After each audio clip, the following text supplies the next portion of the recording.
Je déclare la séance du Conseil municipal du vendredi 3 juillet 2020 ouverte. Je vais maintenant vous donner lecture des résultats constatés au procès-verbal des élections municipales du 20 juin 2020. Électeurs inscrits, 13 338. Votants, 5 157. Blanc, 41. Nul, 51. Suffrage exprimé, 5065. Ont obtenu se rassembler pour Bourg-la-Reine, 442 voix. La ville en partage, 1785 voix. Bourg-la-Reine, l'avenir avec vous, 2838 voix. Il est tout à fait symptomatique de la nouvelle mandature de voir les anciens candidats socialistes qui n'ont pas réussi à être élus et dont le parti s'est effondré, être obligés d'aller sur une liste de droite, très à droite, pour pouvoir être au conseil municipal. Avant de vous faire connaître officiellement les noms des conseillers municipaux qui ont été proclamés élus à la suite des opérations électorales des 15 mars et 28 juin 2020, je vous informe que Madame Laetitia Claudic a présenté sa démission par courrier reçu en mairie le 30 juin 2020. Je vais maintenant vous donner lecture des noms des conseillers municipaux élus. Le conseil municipal de la ville de Bourg-la-Reine, composé, comme il vient d'être dit, installé dans ses fonctions. Je vous propose de désigner M. Thibault Simonin pour remplir les fonctions de secrétaire pour cette séance d'installation du conseil municipal. Je vous propose, avant de procéder à l'élection du maire, d'effectuer l'appel nominal afin de vérifier que les conditions du quorum sont bien remplies. Pour information, j'ai reçu les pouvoirs suivants. Madame Flavia Canziani donne pouvoir à Monsieur Cédric Nicolas. Monsieur Joseph Ayard donne pouvoir à Madame Virginie Barbeau. Nombre 33 conseillers présents et constate que la condition de quorum posée par le Code général des collectivités territoriales est remplie. Je vous invite donc à procéder à l'élection du maire après vous avoir rappelé les conditions de cette élection. Le conseil municipal élit le maire et les adjoints parmi ses membres au scrutin secret. Nul ne peut être élu maire s'il n'est âgé de 18 ans révolus. De même, le conseiller municipal qui n'a pas la nationalité française ne peut être élu maire ou adjoint, ni en exercer même temporairement les fonctions. Les fonctions de maire sont incompatibles avec l'exercice d'une des fonctions électives suivantes: président d'un conseil régional, président d'un conseil départemental. Les fonctions de maire sont également incompatibles avec celles de membre de la Commission européenne, membre du directoire de la Banque centrale européenne ou membre du Conseil de la politique monétaire de la Banque de France. Le maire est élu à bulletin secret et à la majorité absolue parmi les membres du conseil municipal. La majorité se calcule par rapport au nombre de suffrages exprimés, des comptes faits, des bulletins blancs et nuls. Il conviendra de procéder à la constitution du bureau pour l'élection du maire, composé d'au moins 2 assesseurs désignés par le conseil municipal. Il n'y a pas d'obligation de déclaration de candidature. Ainsi, peut être élu un conseiller municipal qui ne s'est pas porté candidat à la fonction. Un conseiller peut également se porter candidat à un tour de scrutin alors qu'il ne l'était pas précédemment. Si après 2 tours de scrutin, aucun candidat n'a obtenu la majorité absolue, il est procédé à un troisième tour de scrutin et l'élection a lieu à la majorité relative. En cas d'égalité de suffrage, le plus âgé est déclaré élu. Je propose que nous procédions à l'élection du maire. Y a-t-il des candidats?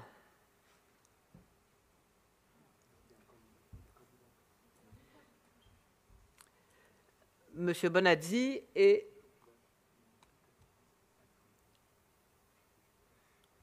Madame Spears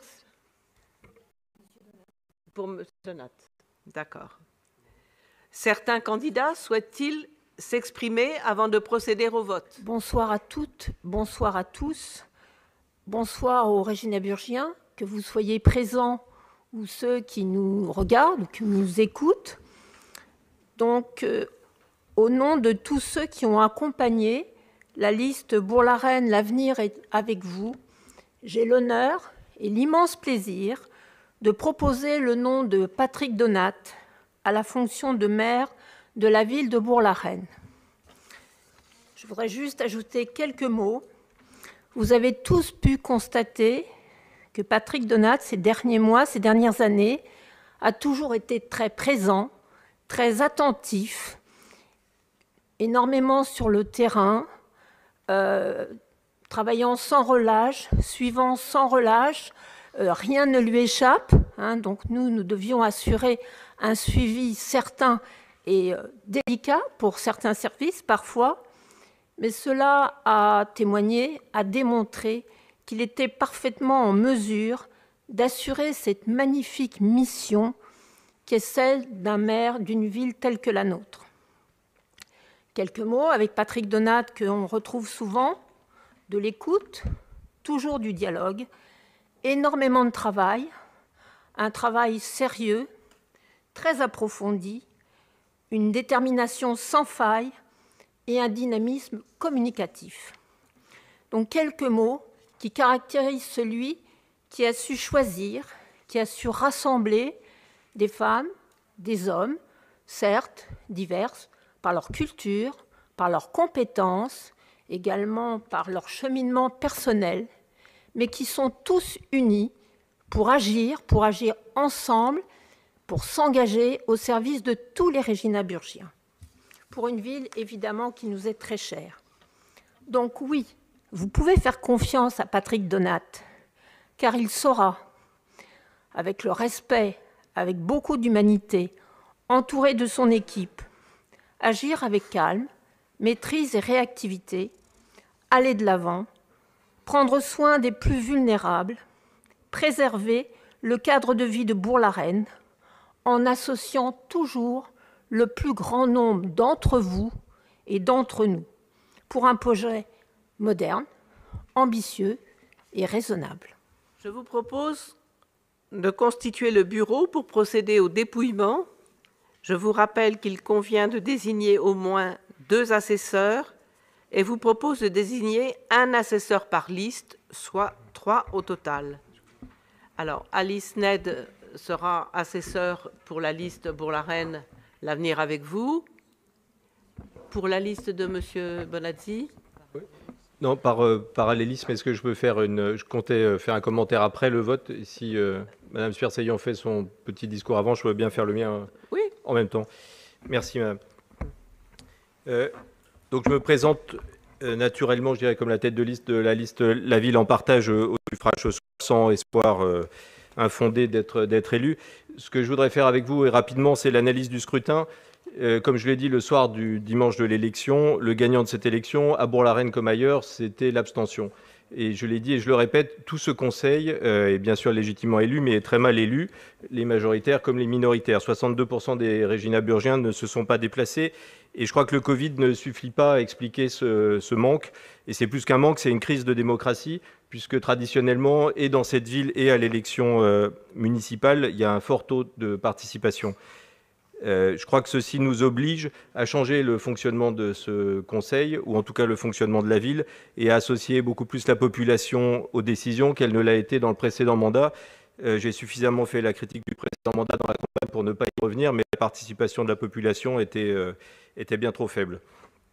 Je rappelle un chiffre aussi, dans la période de la crise du Covid et du confinement et au moment du retour à l'école, on a vu un chiffre très significatif sur les inégalités dans cette ville, qui était que quand on a demandé aux parents d'élèves, la ville a demandé aux parents d'élèves le souhait de réinstaller leurs enfants dans les écoles, dans le quartier des Bas-Cocards, ou plutôt à l'école des Bas-Cocards, 47% des parents demandaient cette réinstallation, et à l'école de la République, 98%. Donc on nous avait donné en réunion vidéo un chiffre relativement rassurant moyen. La vérité, c'est que c'est une ville qui est divisée. Et je pense que là aussi, pendant le mandat, il serait fort utile de mettre des efforts conséquents pour mettre fin à cette division. Deuxième point sur ce qui était dans le programme, et là je reviens un petit peu sur les changements de dernière minute du programme qu'a présenté Patrick Donat et sa liste. Il y avait deux grands absents, qui étaient la jeunesse et les sujets du social. Le sujet social et en particulier le logement. Voilà, dernier point, M. Donat a dit en public et le dit souvent en privé qu'il fait assez peu de politique, qu'il aimerait que les choses soient consensuelles. En vérité, dans la campagne à laquelle on a assisté, ont été invités dans cette salle à plusieurs reprises des stars de la droite de la région Île-de-France, en la personne de Mme Pécresse et de Patrick Devedjian. Donc ils sont tout à fait des figures politiques quand nous-mêmes n'avons pas fait ce genre de choses. Et inversement, les bulletins et les présentations et la communication de la liste que vous représentez n'avaient pas de logo, et quand la nôtre en avait. Je crois qu'il ne faut pas hésiter à dire qu'on fait de la politique quand on en fait, et par contre quand on en fait, il faut le faire pour tout le monde. Et je présente ma candidature parce que je pense que les valeurs qui ont été mises en avant par la liste sont plus que jamais nécessaires. Je les rappelle, elles étaient au nombre de 3, l'écologie, la démocratie et la solidarité. Il y a dans les derniers moments de la campagne de votre liste des engagements qui ont été pris dans ce sens. Je pense au Forum citoyen et je pense à la signature du pacte de transition. Nous serons particulièrement, j'arrête là ma liste, mais nous serons particulièrement attentifs, si je ne suis pas élu maire, à ce que ces engagements se transforment en réalité. Merci. Voilà. Alors, Monsieur Bonazzi, vous proposez un assesseur? Oui, Marie Broutin. Marie Broutin, d'accord. OK. Et Monsieur Fernandez, vous êtes assesseur? Oui, je suis assesseur, absolument. D'accord, OK. Donc, nous avons les 3 assesseurs. Alors, mes chers collègues, je vais vous donner le résultat du vote. Nombre de votants, 35. Nombre de suffrages déclarés nuls par le bureau, 0. Nombre de suffrages blancs, 1. Nombre de suffrages exprimés, 34. Majorité absolue, fixée à 18. Ont obtenu Christophe Bonazzi, 6 voix. Patrick Donat, 28 voix. Je déclare Patrick Donat ayant obtenu la majorité absolue, maire de la commune de Bourg-la-Reine et immédiatement installé dans ses fonctions.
Monsieur le sénateur, Mesdames et Messieurs les élus, Mesdames et Messieurs,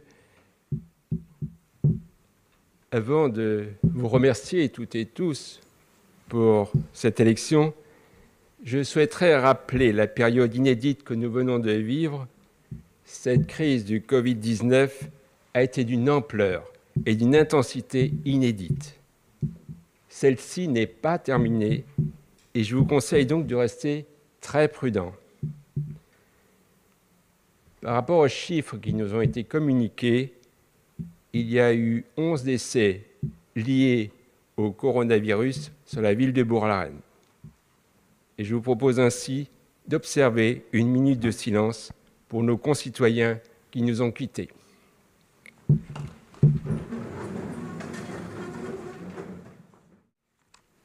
Bien évidemment, ce soir, je souhaite tout d'abord remercier les habitants de notre ville, l'ensemble des élus du conseil municipal pour m'avoir accordé leur confiance. La victoire de notre équipe dimanche dernier est sans appel avec 56% des suffrages exprimés, en tête dans chacun des bureaux de vote, ce qui est inédit, et avec 28 élus présents aujourd'hui pour notre liste. Je souhaite ainsi la bienvenue à tous les élus nouveaux ou renouvelés de la nouvelle majorité de rassemblement. Chers amis, votre diversité fera la force de notre équipe. Monsieur Bonazzi, je vous remercie pour cette campagne riche et intelligente, bien que perturbée par de tragiques événements. Je sais compter sur votre engagement et votre sens de l'intérêt général pour les 6 années à venir au sein de ce Conseil. Je regrette que Mme Claudic n'ait pas tenu à honorer sa participation à l'équipe municipale et je vous souhaite ainsi, Monsieur Fernandez, la bienvenue parmi nous, vous qui êtes amené à la remplacer au sein de cette Assemblée. Je souhaite également remercier très chaleureusement l'action et le professionnalisme des services et des agents de notre ville pour l'organisation de ces élections dans un contexte si particulier.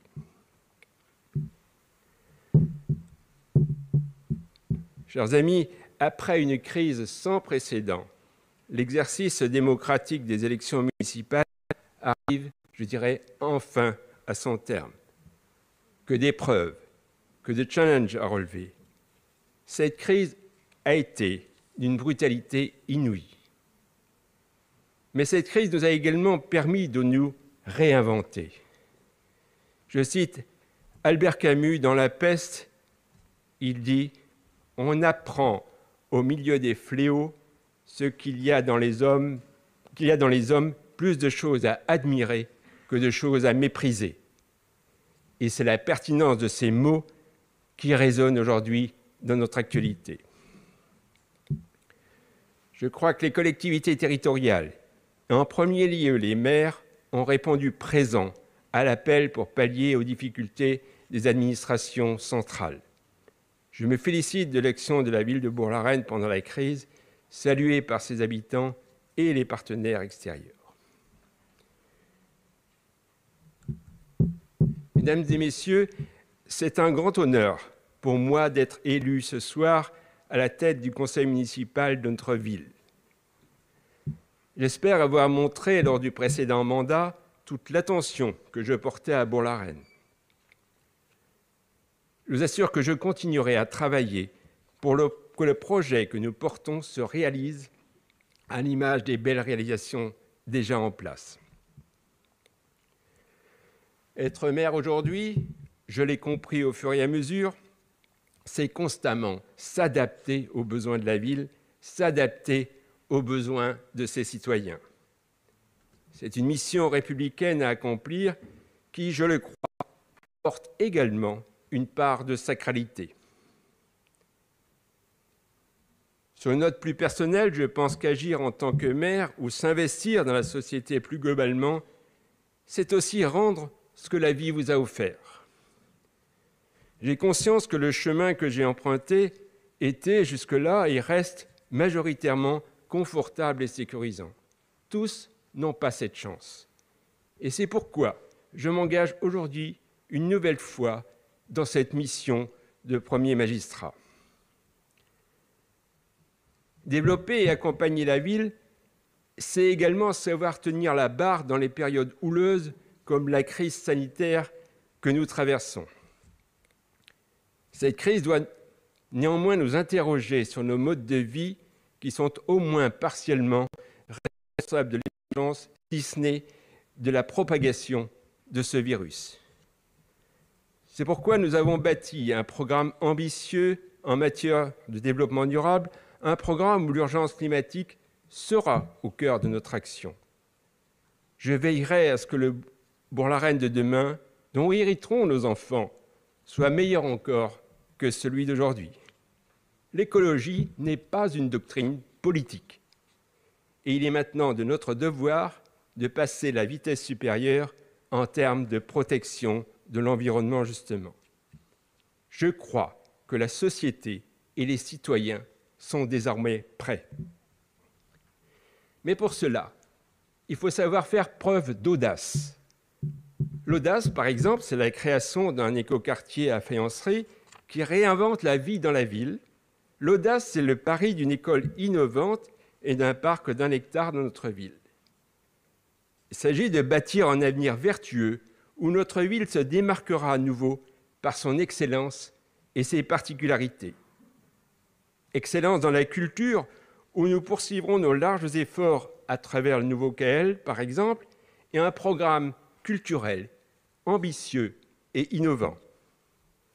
Ce nouveau bâtiment du KL offrira à la jeunesse et à l'ensemble des réginaburgiens des équipements de qualité pour un épanouissement culturel et social. C'est tout le sens de mon action, de notre action. Le rôle de l'élu est d'abord d'être auprès de tous pour une progression individuelle et collective. La progression de notre ville, c'est l'adapter aux enjeux d'aujourd'hui et de demain. Rendre la ville accessible à tous, c'est également la rendre plus sûre. Ainsi, la police municipale verra ses horaires étendus. Il s'agit d'un véritable effort de la commune pour favoriser le vivre ensemble et préserver notre tranquillité publique. Enfin, nombre de grands projets restent à bâtir et nous le ferons ensemble. Plus que jamais, nous, élus locaux, devons être présents sur le terrain auprès des citoyens dans chaque épreuve. Mais être élu, c'est aussi être l'ambassadeur des administrés. Et c'est être un véritable porte-voix. C'est pourquoi je m'engage à continuer de porter les intérêts de la commune auprès de nos nombreux partenaires, sans qui l'évolution de Bourg-la-Reine n'aurait pas été si belle. Je tiens enfin à rappeler que, comme vous l'avez dit, l'abstention fut hélas très élevée pour ces élections sur fond de crise sanitaire. Nous devons réfléchir à moderniser notre démocratie locale, je suis d'accord avec vous. La marche de notre pays ne peut se faire qu'à travers un intérêt pour la chose publique. Et c'est le sens de notre histoire, des racines de la France et de ses villes. Ainsi, à l'automne, nous débuterons une nouvelle étape de la vie citoyenne à Rennes à travers le lancement d'une convention citoyenne locale pour penser l'avenir de notre ville. Au-delà de la ville durable, cette convention sera tournée vers tous les enjeux démocratiques et citoyens de Bourg-la-Reine. Et j'invite dès maintenant tous les réginaburgiens à y participer pour enrichir notre avenir. Je vous remercie.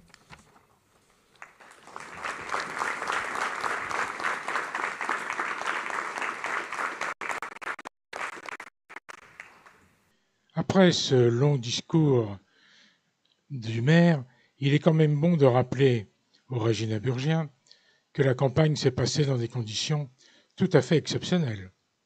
Elle a commencé 1 an avant, avec 4 personnes payées par les contribuables au cabinet du maire. Pendant 1 an, le maire a multiplié les prises de parole, les interventions dans les quartiers, tout ça avec l'argent de la mairie et non pas avec l'argent de son compte de campagne. Les employés municipaux ont participé largement à cette opération, en montant les tentes, en faisant le ménage. Tout ça, en fait, relève du tripatouillage. Et puis, il y a eu la crise du coronavirus, où toute la propagande a été de faire monter l'image du maire, du type « le maire a sauvé la ville en faisant fabriquer des masques »,« le maire a arrêté la propagation du virus avec ses petites mains ». Il y a eu un incendie, paf, on avait le droit à une newsletter où le maire, en arrivant, a réussi à éteindre l'incendie. Tout ça pour dire qu'avec l'argent des réginaburgiens, le maire a fait une campagne extrêmement longue et a permis de récupérer des voix, car l'ensemble des réginaburgiens, bien sûr, n'ont pas toujours le temps de faire le tri entre ce qui est de la municipalité et ce qui est de la campagne. Je propose de passer maintenant à l'élection des adjoints au maire. Tout d'abord, pour la fixation du nombre, on passe à la fixation du nombre d'adjoints au maire. Je vous rappelle qu'en application des articles L. 2122-1, L. 2122-2 du Code général des collectivités territoriales, la commune doit disposer au minimum d'un adjoint et au maximum d'un nombre d'adjoints correspondant à 30% de l'effectif légal du conseil municipal. L'effectif légal du conseil municipal étant de 35 conseillers municipaux, le nombre maximum de maires adjoints est de 10. À titre de rappel, la commune disposait lors de la précédente mandature de 8 adjoints pour 33 conseillers municipaux. Au vu de ces éléments, je vous propose de fixer le nombre d'adjoints au maire à 10.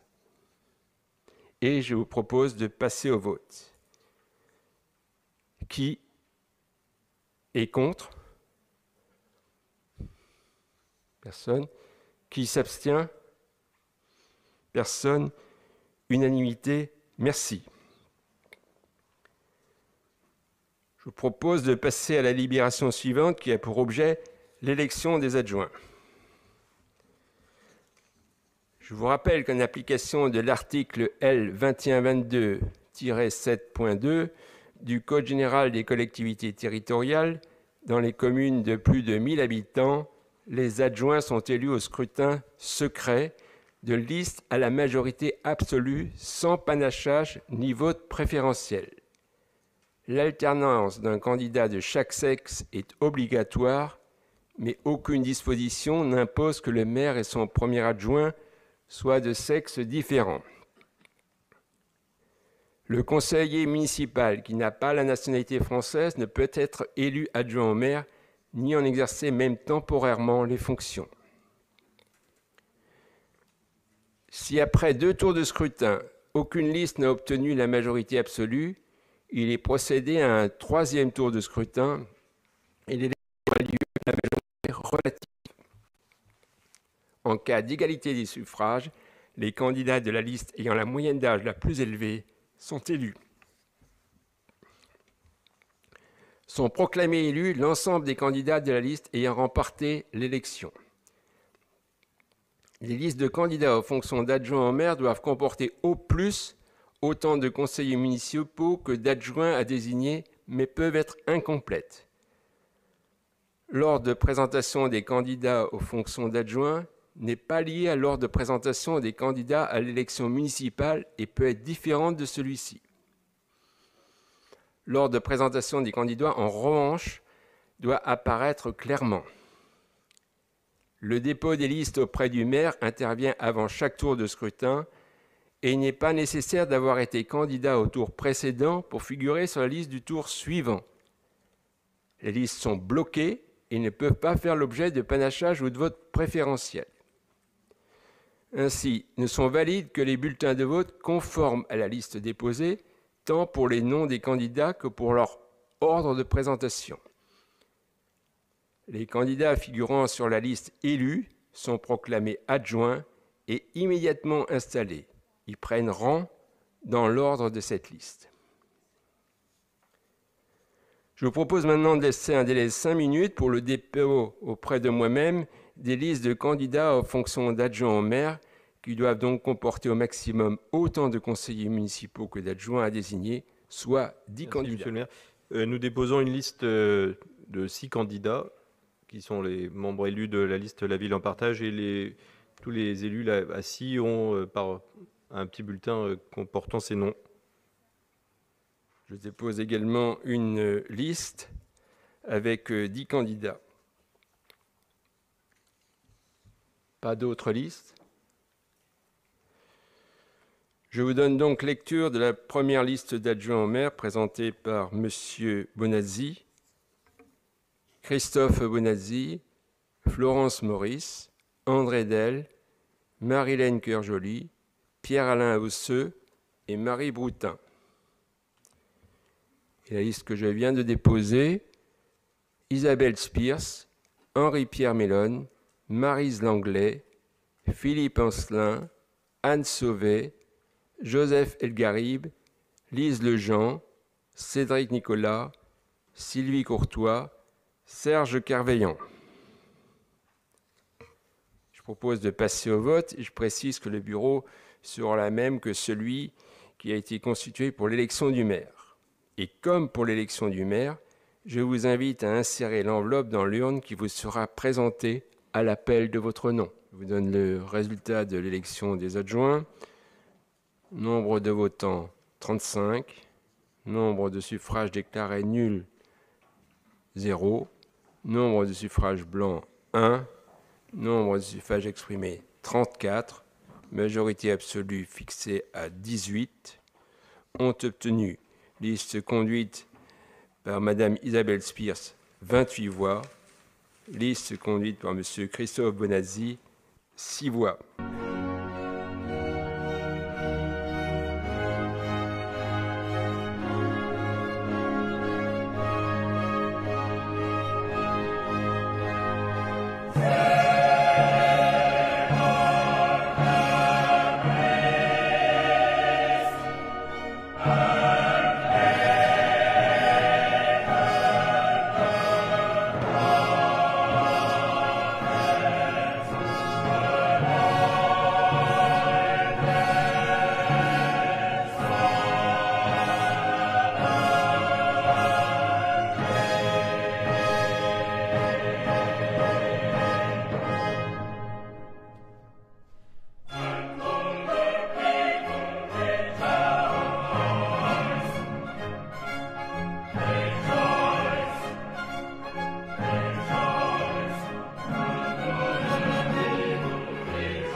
Je vais maintenant vous donner lecture de la charte de l'élu local. L'article L. 21-21-7 du Code général des collectivités territoriales dispose que lors de la première réunion du conseil municipal et immédiatement après l'élection du maire et des adjoints, le maire donne lecture de la charte de l'élu local prévue à l'article L. 11-11-1 et encore -1. Premier point. L'élu local exerce ses fonctions avec impartialité, diligence, dignité, probité et intégrité. Point 2. Dans l'exercice de son mandat, l'élu local poursuit le seul intérêt général à l'exclusion de tout intérêt qui lui soit personnel, directement ou indirectement, ou de tout autre intérêt particulier. Point 3. L'élu local veille à prévenir ou à faire cesser immédiatement tout conflit d'intérêts. Lorsque ces intérêts personnels sont en cause dans les affaires soumises à l'organe délibérant dont il est membre, l'élu local s'engage à les faire connaître avant le débat et avant le vote. Point 4. L'élu local s'engage à ne pas utiliser les ressources et les moyens mis à sa disposition pour l'exercice de son mandat ou de ses fonctions à d'autres fins. Point 5. Dans l'exercice de ses fonctions, l'élu local s'abstient de prendre des mesures lui accordant un avantage personnel ou professionnel futur après la cessation de son mandat et de ses fonctions. Point 6. L'élu local participe avec assiduité aux réunions de l'organe délibérant et des instances au sein desquelles il a été désigné. Point 7. Issu du suffrage universel, l'élu local est et reste responsable de ses actes pour la durée de son mandat devant l'ensemble des citoyens de la collectivité, à qui il rend compte des actes et décisions pris dans le cadre de ses fonctions. Vous trouverez dans la pochette qui a été déposée à votre attention sur les tables une copie de cette charte, ainsi qu'un extrait du Code général des collectivités territoriales qui concerne les conditions d'exercice des mandats locaux.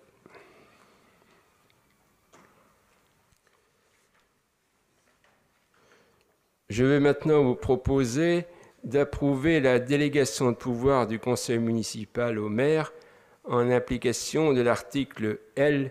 2122-22 du Code général des collectivités territoriales. Vous avez pris connaissance du rapport de présentation figurant dans la note de synthèse que vous avez reçue avant cette séance. Il s'agit pour ce point de déléguer au maire pour la durée du mandat certaines attributions du conseil municipal, comme le permet le Code général des collectivités territoriales, et ce, dans certains domaines limitativement indiqués. Ainsi, le conseil municipal se dessaisit en faveur du maire des pouvoirs qu'il lui délègue. Et en conséquence, le conseil municipal n'en est plus compétent pour délibérer dans les domaines délégués. En revanche, le conseil municipal est tenu informé des décisions ainsi prises par le maire à chaque début de séance. Comme vous pouvez le constater dans le rapport de présentation, les pouvoirs qu'il est proposé de déléguer au maire concernent divers domaines. Et il est proposé par ailleurs que le maire puisse subdéléguer certains de ses pouvoirs, les maires adjoints ou des conseillers délégués. Avez-vous des questions ?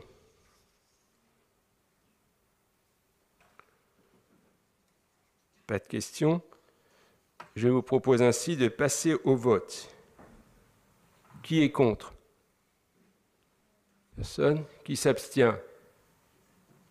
Personne. Unanimité, merci.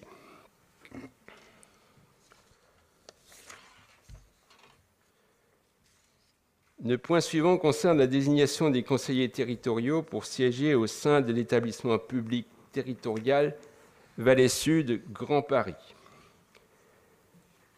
La gouvernance de cet établissement public territorial Vallée Sud Grand Paris est assurée par un conseil de territoire au sein duquel l'ensemble des communes membres est représenté. À cet égard, l'article L. 5219.9.1 du Code général des collectivités territoriales dispose que le nombre de conseillers de territoire est fixé en fonction du droit commun des établissements publics de coopération intercommunale à fiscalité propre, c'est-à-dire en fonction du nombre d'habitants qu'ils regroupent. Vallée Sud Grand Paris, c'est 11 communes regroupant 401 755 habitants et le nombre total de conseillers de ce territoire est donc fixé à 80. La répartition des sièges entre les communes membres de Vallée Sud Grand Paris s'effectuant à la proportionnelle à la plus forte moyenne. Bourg-la-Reine est ainsi représentée par 4 conseillers au sein de ce conseil. La loi fixe également le principe d'un lien étroit entre la métropole du Grand Paris et ses EPT, puisque les conseillers métropolitains élus par fléchage lors des élections municipales sont de droit conseillers territoriaux. Dans la mesure où le conseiller métropolitain de la commune est conseiller territorial de droit, il convient donc de procéder à la désignation en conseil municipal de 3 conseillers territoriaux, au scrutin de liste, à la représentation proportionnelle à la plus forte moyenne, sans adjonction ni suppression de nom et sans modification de l'ordre de présentation de la liste. Les listes peuvent être incomplètes, mais doivent être composées alternativement d'un candidat de chaque sexe. Aussi, il appartient au conseil municipal, sauf si le conseil municipal décide à l'unanimité de ne pas procéder au scrutin secret mais public, conformément à l'article L. 2121.21 du Code général des collectivités territoriales, de désigner au scrutin de liste à un tour et la représentation proportionnelle la plus forte moyenne au scrutin secret les 3 délégués de la commune au conseiller territoire. Souhaitez-vous procéder à un vote au scrutin public ou inversement, est-ce que quelqu'un demande un vote à scrutin secret?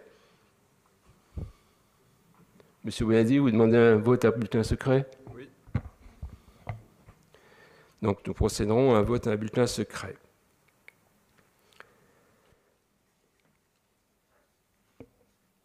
Je vous propose de laisser quelques minutes pour le dépôt des listes. Les candidats aux fonctions de conseillers territoriaux qui doivent donc comporter au maximum autant de conseillers municipaux que de conseillers territoriaux désignés, soit 3 candidats. Donc, au maximum, sur le bulletin, il faut qu'il figure 3 candidats. Et je vous propose de venir me déposer les listes.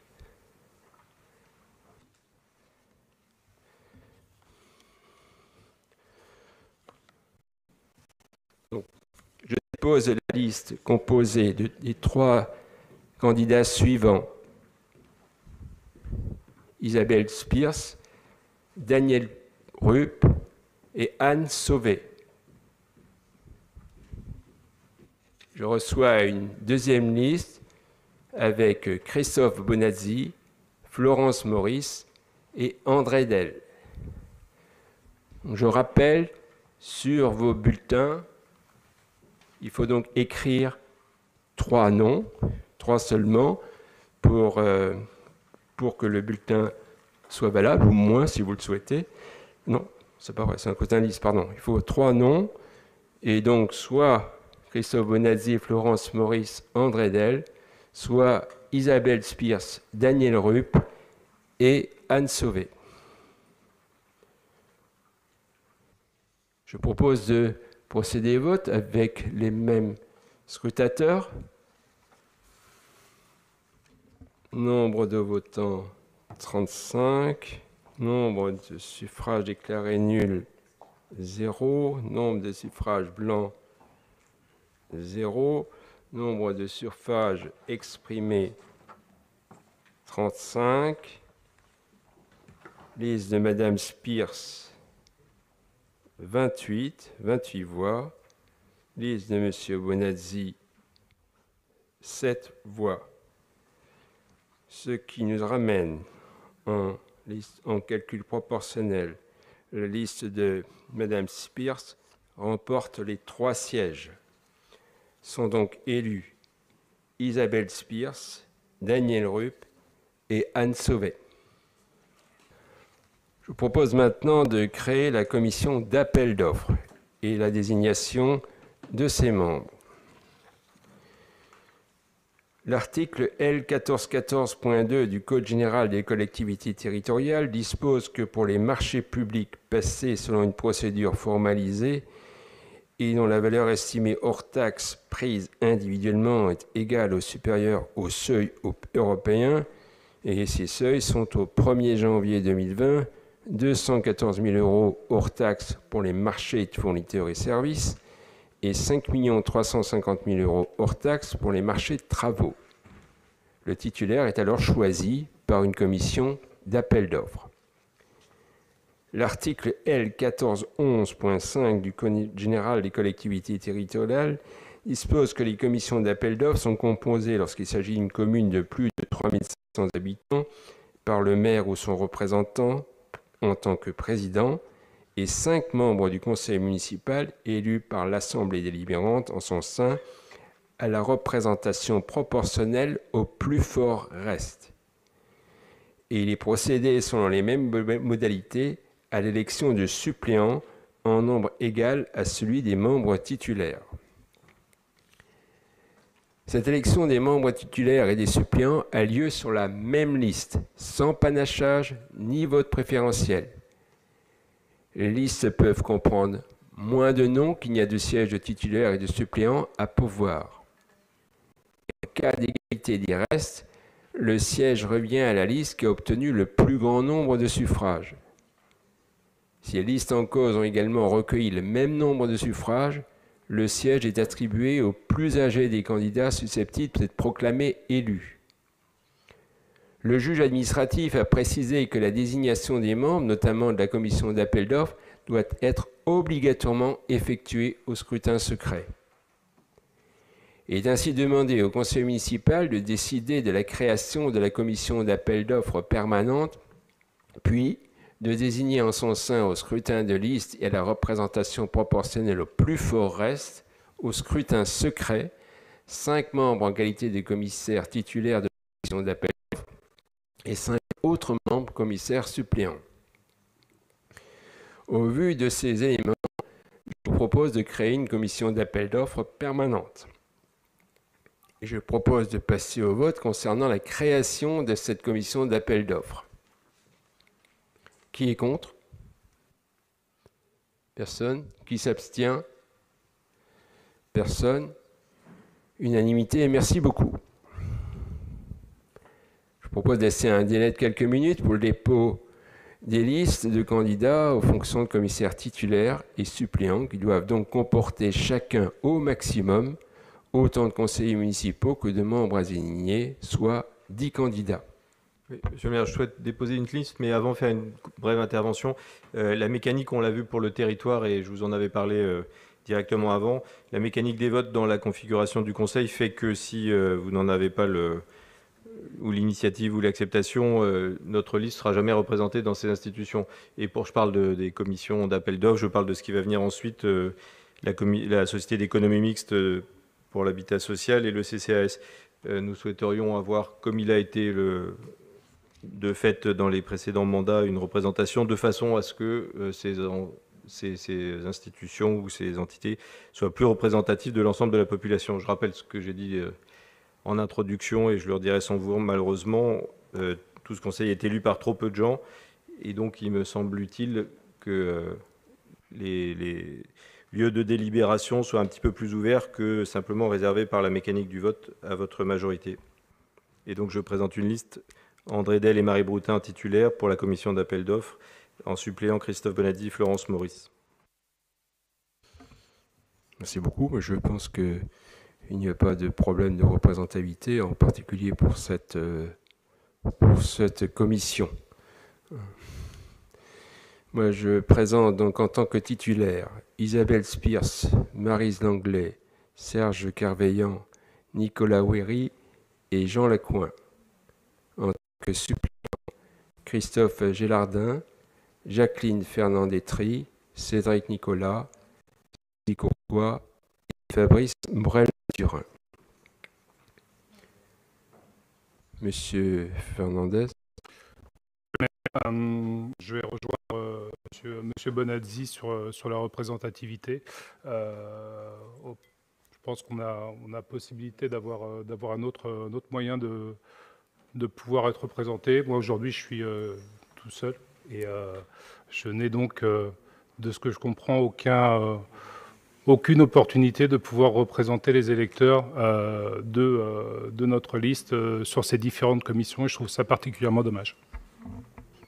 Ça ne sera pas vrai sur toutes les commissions. J'en prends note, merci. Bien, je propose donc de passer au vote. Oui, pardon, madame.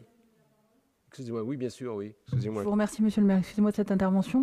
Donc, vous ne souhaitez pas inclure des personnes de la dite opposition dans la commission d'appel d'offres? Si, je pense que l'élection montrera qu'il y aura un représentant au niveau de la commission d'appel d'offres. De l'opposition. Merci.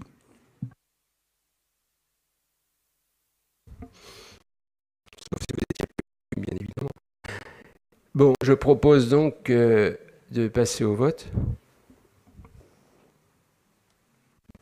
Résultat du vote. Nombre de votants 35. Bulletin nul 0. Suffrage blanc 0. Exprimé 35. Liste de Madame Spears 28 voix. Liste de Monsieur Dell 7 voix. 28 voix, ce qui correspond à 4 sièges de titulaires et 4 sièges de suppléants. Et 6 voix correspondent donc à 1 siège de titulaire et 1 siège de suppléant. Sont donc élus membres de la commission d'appel d'offres. Isabelle, en tant que titulaire, Isabelle Spears, Maryse Langlais, Serge de Kerveillant, Nicolas Ouéry et André Dell. En tant que suppléant, Christophe Gélardin, Jacqueline Fernandetri, Cédric Nicolas, Sylvie Courtois et Christophe Bonazzi.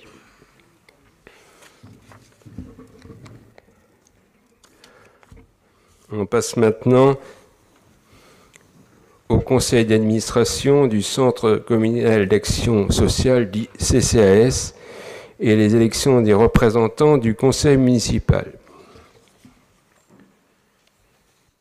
Dès son renouvellement, le conseil municipal procède dans un délai maximum de 2 mois à l'élection des nouveaux membres du conseil du CCAS. Et à titre de rappel, les CCAS sont obligatoires pour les communes de plus de 1500 habitants qui sont en charge de l'action sociale pour les communes. Les articles L. 123.6 et R. 123.7 et suivants du Code de l'action sociale et des familles prévoient que le CCAS, établissement public administratif communal, est administré par un conseil d'administration présidé par le maire. Le nombre des membres du conseil d'administration est fixé par délibération du conseil municipal. Les membres élus et les membres nommés le sont en nombre égal au sein du conseil d'administration, avec au maximum 8 membres élus par le conseil municipal et 8 membres nommés par le maire parmi les personnes non membres du conseil municipal. Le maire est président de droit. Les membres nommés par le maire le sont parmi les personnes participant à des actions de prévention, d'animation ou de développement social menées dans la commune. Au nombre des membres nommés doit figurer un représentant des associations qui œuvrent dans le domaine de l'insertion et de la lutte contre les exclusions, un représentant des associations familiales désigné sur proposition de l'Union départementale des associations familiales, un représentant des associations de retraités et de personnes âgées du département, un représentant des associations de personnes handicapées du département. Les membres élus en son sein par le conseil municipal le sont au scrutin de liste à la représentation proportionnelle au plus fort reste, sans panachage ni vote préférentiel, c'est-à-dire le même que tout à l'heure. Le scrutin est secret. Chaque conseiller municipal ou groupe de conseillers municipaux peut ainsi présenter une liste de candidats, même incomplète. Et dans cette hypothèse, si le nombre de candidats figurant sur une liste est inférieur au nombre de sièges qui reviennent à celle-ci, le ou les sièges non pourvus le sont par les autres listes.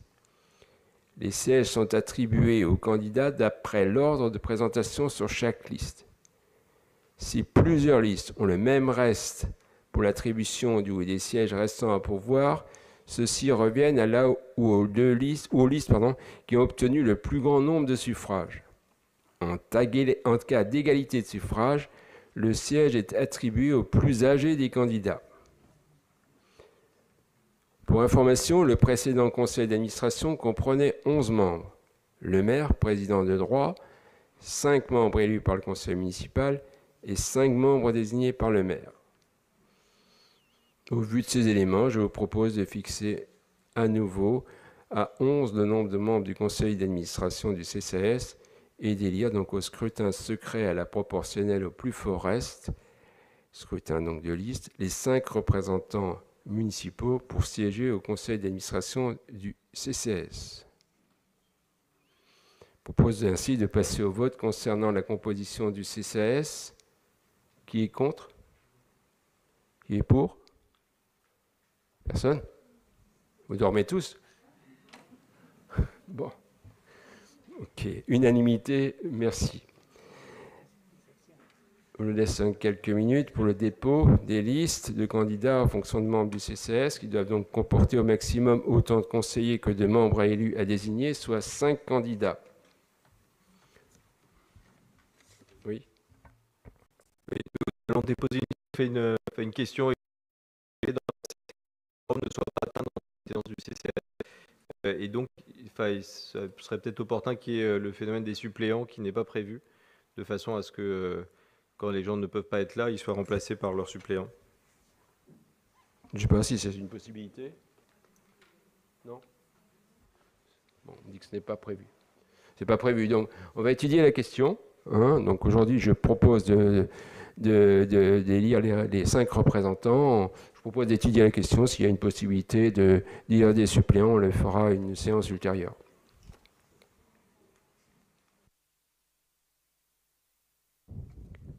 Est-ce que vous avez une liste? Oui, je dépose une liste qui est parmi les élus, Marie Broutin, dans cet ordre-là, Marie Broutin, Pierre-Alain Ozeux, Marie-Hélène Cœurjoly, Christophe Bonazzi, Florence Maurice. Je vous la porte. Et moi-même, je propose une liste composée de Lise Lejean, Virginie Barbeau, Raymond Davonneau, Nicolas Ouéry et Serge Kerveillant. Merci bien. Et je vous propose donc de passer au vote, s'il vous plaît. Donc, nombre de votants, 35. Nombre de suffrages déclarés nuls, 0. Suffrage blanc, 1. Exprimé, 34. Liste de Madame Lejean, 28 voix. Liste de Madame Broutin, 6 voix. Ce qui nous donne 4 sièges pour la liste de Madame Lejean et 1 siège pour la liste de Madame Broutin. Sont donc élus Lise Lejean, Virginie Barbeau, Raymond Davonneau, Nicolas Ouéry et Marie Broutin.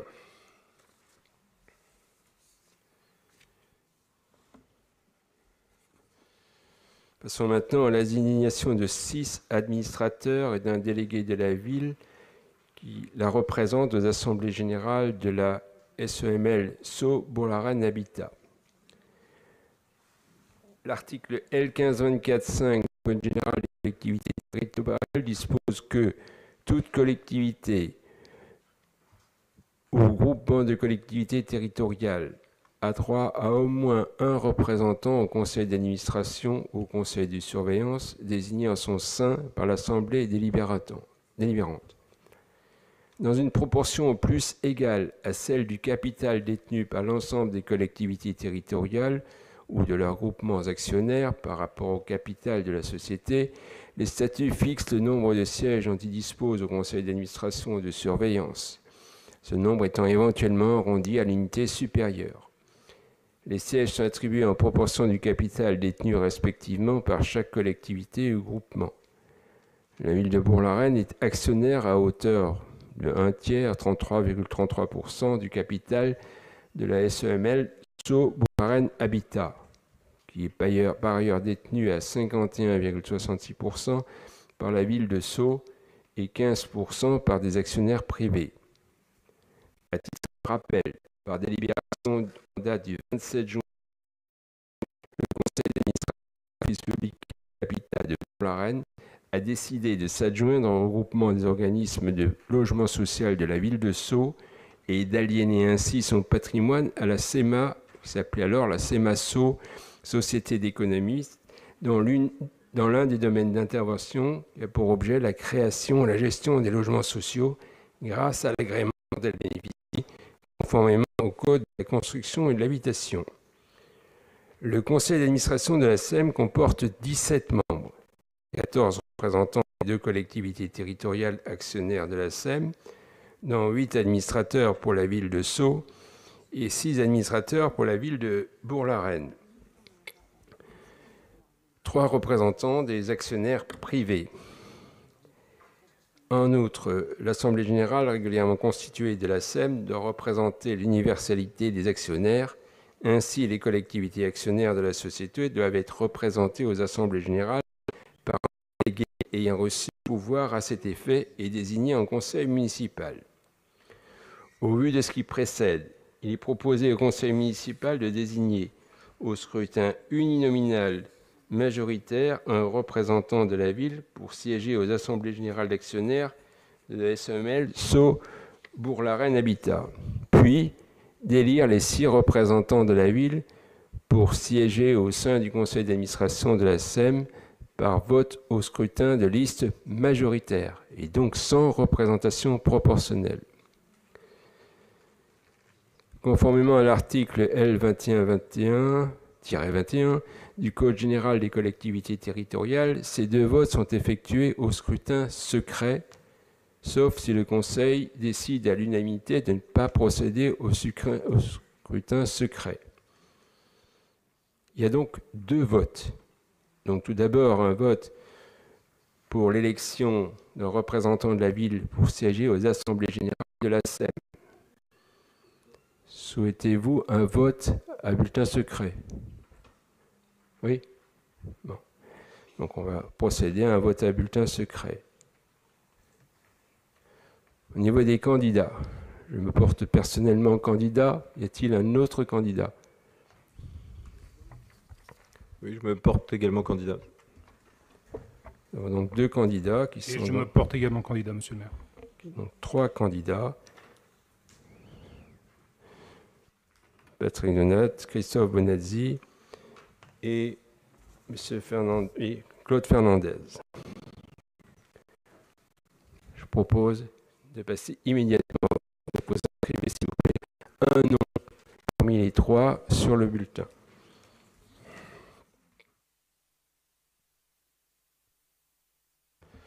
Donc nous avons 35 votants, 2 suffrages déclarés nuls, 2 blancs, donc en exprimé 33 voix. Donc moi-même j'obtiens 27 voix, M. Bonazzi 5 voix et M. Fernandez 1 voix. Je suis donc élu au sein de l'Assemblée générale de la SEM, Sceaux Bourg-la-Reine Habitat. Et nous allons maintenant procéder à la dernière élection ce soir pour désigner les 6 administrateurs de la ville pour leur représenter au conseil d'administration de la SEM Sceaux Bourg-la-Reine Habitat. Il y a donc un scrutin de liste. Je propose de déposer les listes. Oui, je dépose également une liste.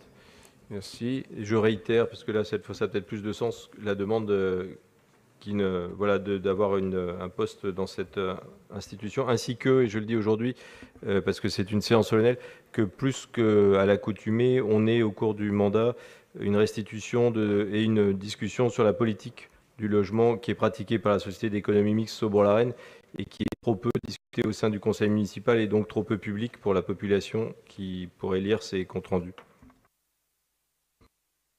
On vous informera si nous sommes élus, effectivement. Donc là, il y a 6 représentants, Sceaux à 8 représentants de la majorité municipale et aucun représentant des groupes minoritaires. Nous n'avons que 6 représentants. Donc, ça veut dire que s'il y avait quelques aussi entre Sceaux et Bourg-la-Reine, de toute façon, pour avoir la majorité, il faut qu'on ait des voix des organismes privés dont je vous ai parlé tout à l'heure. Et donc, je pense qu'il n'est pas possible d'ouvrir aujourd'hui aux minorités cette liste pour être sûr qu'à chaque fois qu'on a besoin d'un vote unanime, s'il devait se passer quelque chose, ou si on devait s'opposer, ce qui n'est quand même pas arrivé, mais enfin, si on devait s'opposer à la ville de Sceaux, il me semble nécessaire d'avoir un vote unanime au niveau de la ville de Bourg-la-Reine. Donc je ne peux pas ouvrir cette liste aux minorités. D'autres occasions d'ouverture viendront, je pense, avec d'autres commissions. vous me mettez votre liste, s'il vous plaît, oui. Excusez-moi. Dans l'ordre de la liste, Christophe Bonazzi, Florence Maurice, André Del, Marilène Couleur-Joly, Pierre-Alain Ozeux, Marie Broutin. Et donc pour notre liste, moi-même, Patrick Donat, Isabelle Spies, Virginie Barbeau, Mariam Danvilly, Raymond Davonneau et Thibaut Simonin. Je propose de passer immédiatement au vote. Merci beaucoup. Nous avons donc 35 votants, 0 bulletin nul, 1 bulletin blanc, 34 suffrages exprimés. Est-ce que j'ai conduit Patrick Donat 28 voix, celle de Christophe Bonazzi 6 voix. Donc la liste que j'ai conduite obtient 6 sièges, obtient l'ensemble des 6 sièges. Ils sont donc élus administrateurs de la SEM Bourg-la-Reine-Sceaux Habitat. Attendez. Donc moi-même Patrick Donat, Isabelle Spiers, Virginie Barbeau, Mariam Danvilly, Raymond Davonneau et Thibaut Simonin. Voilà, nous arrivons ainsi à la clôture de cette séance. Avant de clôturer cette séance d'installation, je remercie Madame Jacqueline Fernand-Détry pour l'ouverture de cette séance, les assesseurs qui ont eu fort à faire, le secrétaire de séance, l'ensemble des services administratifs, bien évidemment. Et je vous propose, avant de quitter la salle, de vous rapprocher, même immédiatement, pour être sûr que vous ne partiez pas, de Madame Fabre et de Madame Dury, qui se trouvent donc derrière moi, pour la signature du procès-verbal d'élection et la feuille de proclamation des résultats, avec un peu de distanciation, bien sûr. Je demande à tous les conseillers de bien vouloir rester assis. Alors, c'est un peu contradictoire, mais enfin, de temps en temps, de manière à ce que les agents du service informatique puissent leur remettre leur tablette numérique, le badge d'accès à la mairie. Un agent de l'administration générale va également récupérer la fiche de renseignement de la clé de votre boîte aux lettres. Et je vous remercie à cette occasion de signer la feuille de présence.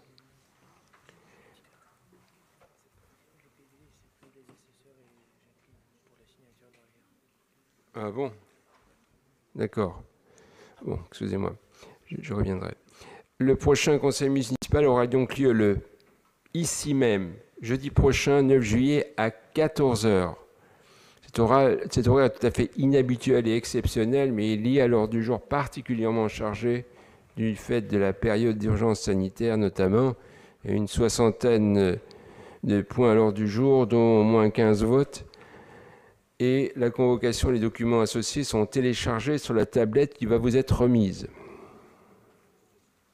Je vous rappelle, c'est égard que conformément aux nouvelles dispositions de l'article L212110 du Code général des collectivités territoriales modifié par la loi Engagement et Proximité, la convocation au conseil municipal accompagnée de sa note de synthèse vous sera systématiquement transmise de manière dématérialisée par message électronique pour les prochaines séances du conseil municipal. Vous recevrez également durant la mandature par message électronique la copie des convocations qui sont adressées aux membres des organes délibérants de la métropole du Grand Paris, de la Sud du Grand Paris et des syndicats dont la commune est membre. Des adresses mail en @bourglarenne.fr seront créées pour chaque conseiller à cette fin. Voilà, donc on me dit que je me suis trompé, il n'y a que Madame Fernand-Détry et les assesseurs et le secrétaire de séance qui sont appelés à signer le procès-verbal d'élection et la feuille de proclamation des résultats. Alors, pour ceux qui n'ont pas encore pris leur photo individuelle, je demande également de vous présenter chacun au fond de la salle, donc sur la gauche, après remise du matériel et signature des documents transmis par l'administration. Ces photos seront bien sûr utilisées sur le support de communication de la ville que nous allons très rapidement mettre à jour. Et il ne me reste plus qu'à vous remercier. J'espère que cette séance n'a pas été trop longue pour l'Assemblée, qui a été nécessairement réduite pour des raisons de crise sanitaire. En tout cas, on a été très heureux de vous avoir avec nous et vous remercions donc de votre présence. Merci à tous.